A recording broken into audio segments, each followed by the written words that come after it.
Je suis arrivée à École et Famille par le biais de Marie-Christine Denizet, coordinatrice du pôle Parents Relais, que j'ai rencontrée sur un lieu d'accueil parents-enfants.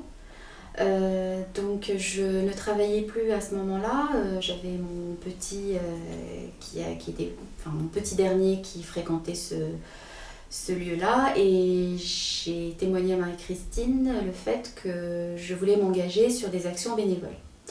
Donc elle m'a invitée à rejoindre École et Famille. J'ai d'abord commencé par le groupe Interculture et petit à petit j'ai commencé à aller voir ce qui se passait dans les autres pôles, donc à faire la connaissance des autres coordinateurs.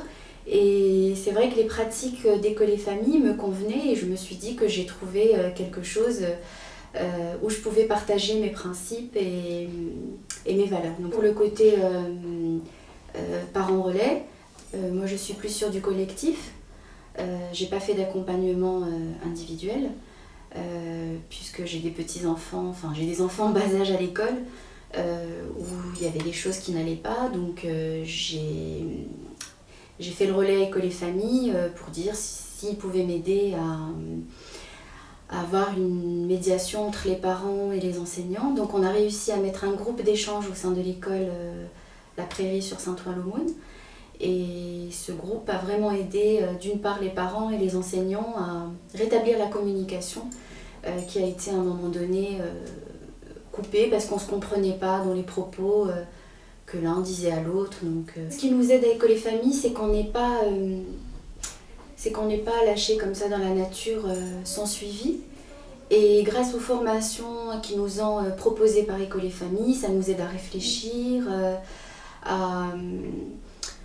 à se rapprocher des professionnels pour savoir comment ils attendent les parents comment ils attendent les professionnels. Ça nous aide à prendre le recul et à visualiser les situations et connaître le souci, puis aller vers l'objectif. Et c'est ça qui fait le parent relais, c'est qu'il sache à un moment donné passer le relais à quelqu'un d'autre. On apprend à prendre du recul et à ne pas s'affoler face à une situation quelconque. Donc on se pose les vraies questions, et même si c'est délicat, on dit que peut-être on peut tirer le positif d'un point négatif. Et pour moi, ça a changé beaucoup de choses, je vois les choses différemment. Donc par rapport à mes enfants, par rapport à ma famille, par rapport aux personnes que je rencontre.